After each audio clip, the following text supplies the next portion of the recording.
Today I'm going to be talking about using some crawls. This is the Hoax Fish crawl right here. This one's in green pumpkin, and how it would rig is I have a regular straight shank hook, and I have it rigged on. You don't really need those really expensive hooks where you need like tungstens, you need stuff like that. I'm just using a straight regular lead hook or lead weight, and you don't really need any of that super expensive stuff, so that's going to save you a lot of money. You can use tungsten if you want, but that's just what I'm using for personal preference today. So how I would fish this bait, see him run with it? Just got a pretty good bite on this thing, pulled it right off the hook. You can actually tell where the fish bit it. If you guys were wondering what type of line I'm using, I usually range from 10 to 15 pound. If I'm going to use something like this, like a crawl, I'd range between 12 to 15.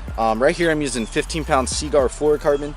That's what I would highly recommend on any crawl bait. If you're flipping some really thick cover with this type of bait, maybe even 20 pound would be really great, but personal preference, I like 15 pound. It's not too thick, it's not going to break on you. It's just really great line in general, especially for some crawls like this.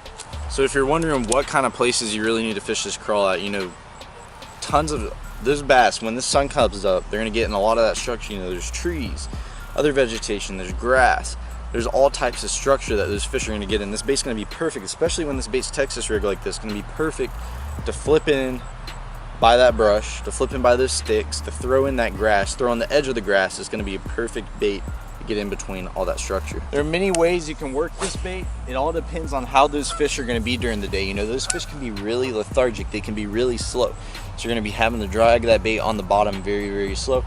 And then some days are going to be a little bit aggressive where you're going to want to hop that bait kind of fast. You're going to want to hop this bait right off the ground. You're going to want to hop it a few times, let it sink, pump your rod a few more times, let it sink. They're going to be aggressive. They're going to want to eat it like that. But then you're going to have those days where you want to throw your bait out there, you want to let it sit, you want to slowly drag it.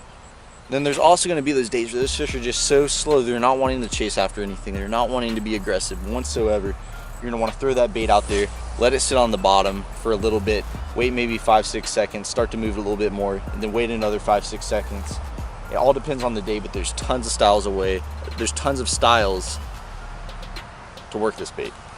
If I had to use any rod, I would use either a medium heavy, or you can use a heavy power rod. This is a heavy power rod. This is a 7.3 heavy. This is actually an Akuma TCS style rod. On the reel I have a Helios TCS reel, and this is also by Akuma. And this is a 7:1 gear ratio reel. That's really the gear ratio I would fade around. With rod, 7.3 heavy. You can also use a medium heavy, but if you're going to flip and pitch and throw in some really thick cover, I would definitely recommend a heavy, even a extra heavy rod to get those fish out of there. I hope you guys enjoyed this video and got a few tips out of this video. If you did and you want to see some more videos like this, please hit that thumbs up button. Definitely check out the Hoax Fish Crawl, and I'll catch you guys in the next video.